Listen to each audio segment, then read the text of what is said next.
দাঁড়ান দাঁড়ান দাঁড়ান, এই ভিডিওটা আপনার জন্য। এই যে এটা ভালো করে লক্ষ্য করুন, এখানে কি 1 3, তাই না? আবার আমি যদি এটা বলি বি, তাহলে কিন্তু এটা বি হিসেবে গণ্য হবে। এখন আমি এটাকে যদি 1 3 2 4 করি তাহলে কি হয় দেখেন। এটা আপনার কাছে মনে হচ্ছে 1 2 3 4।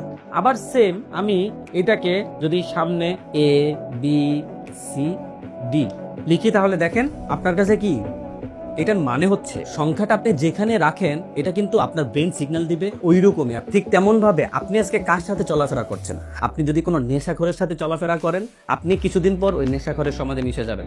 আপনি যদি কোনো শিক্ষিত মানুষদের সমাজে চলাফেরা করেন কিছুদিন পরে আপনার মধ্যে ওই শিক্ষার গ্রহণযোগ্যতাটা এসে পড়বে। আপনি যদি বন্ধু বান্ধবদের সাথে আজাইরা আড্ডার মধ্যে গিয়ে নিজের সময় ব্যয় করেন আপনিও ওই আড্ডাবাজির মধ্যে ঢুকে যাবেন। আপনি যদি জুয়ার আসরে গিয়ে রেগুলার উঠা বসা করেন তাহলে আপনিও কিন্তু ওই জুয়ারি হয়ে যাবেন।